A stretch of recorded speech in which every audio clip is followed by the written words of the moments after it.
बिस्मिल्लाहिर्रहमानिर्रहीम। दोस्तों, कैसे हैं आप? एडवोकेट राशिद नज़ीर शेख आपकी खिदमत में हाजिर है। खिदमत हूँ। आज का जो टॉपिक है वो है एक कॉमन सा जनरल टॉपिक है, मोबाइल फ़ोन पर धमकी देना। अक्सर ऐसे होता है कि हम गुस्से में या किसी जज्बात में या इंतकाम लेने के लिए मुख्तलिफ लोग फ़ोन करते हैं दूसरे बंदे को और फ़ोन के ऊपर धमकी देते हैं कि मैं तुम्हें जान से मार डालूंगा, मैं तुम्हारी टांगे जोड़ दूंगा, मैं ये कर दूंगा, मैं वो कर दूंगा। ऐसा करना जुर्म है। ये जो जुर्म है, इसकी जो सज़ा है वो 3 साल तक इसकी सज़ा है, 20,000 इस पर जुर्माना हो सकता है और ये दोनों चीज़ें भी हो सकती हैं।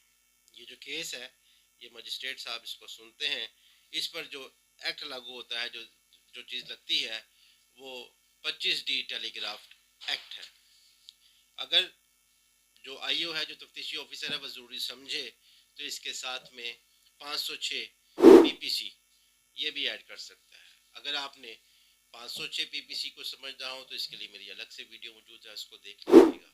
तो कोई भी शख्स फ़ोन पर धमकाता है, यहाँ इस बात का ख्याल रहे कि ये जो धमकाना है, ये जो धमकियाँ दी जा रही हैं, इसमें व्हाट्सएप का कंसर्निंग नहीं है, कोई वीडियो कॉल नहीं है। ये सिर्फ मोबाइल फ़ोन या पीटीसीएल फ़ोन से धमकाना या मोबाइल फ़ोन से मोबाइल फ़ोन पर या पीटीसीएल से मोबाइल फ़ोन पर धमकाने से मुतल्लिका 25D टेलीग्राफ एक्ट हरकत में आती है, लागू होती है।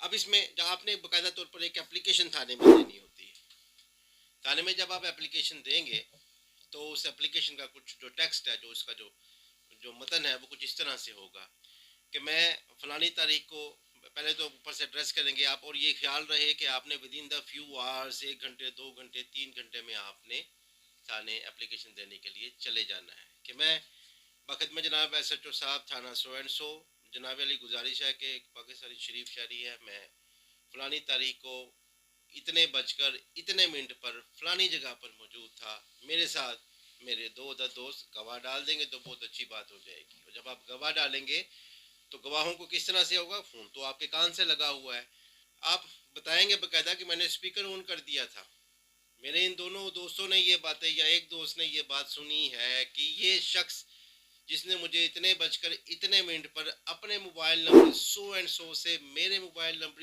0321 सो एंड सो पर कॉल करके मुझे ये कहा।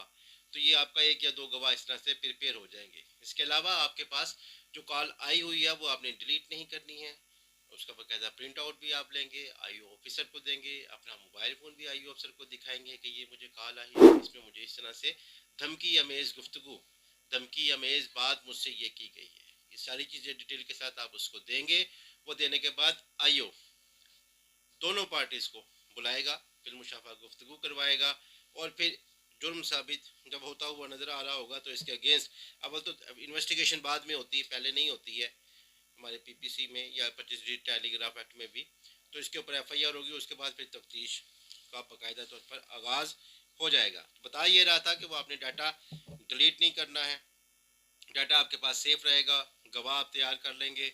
आपने अगर कॉल रिकॉर्डिंग पे लगी हुई थी तो वो रिकॉर्डिंग भी आपने अपने आईओ को पेश करनी है।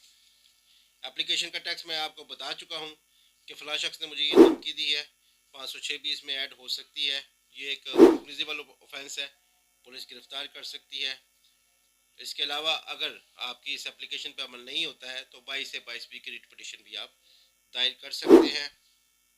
अगर ऐसी एप्लीकेशन आपके अगेंस्ट है तो आपने थाने नहीं जाना है, पहले अगर एफआईआर दर्ज हो गई है तो आपने अपनी ज़मानत करानी है, कबल गिरफ्तारी इंटरम करवानी है और बाकी मामला फिर इसके बाद में होते हैं। सो दोस्तों, ये था आज का टॉपिक कि अगर कोई शख्स आपको फ़ोन पर धमकी देता है, धमकाता है, तो आपके पास क्या रेमेडी अवेलेबल है। वीडियो आपको अच्छी लगी हो तो काइंडली मेरी वीडियो को लाइक कीजिएगा, इसको शेयर कीजिएगा, राशिद नज़ीर शेख यूट्यूब चैनल को सब्सक्राइब भी कीजिएगा। आज के लिए इतना ही, फिर किसी अच्छे टॉपिक के साथ हाजिर खिदमत होता हूँ।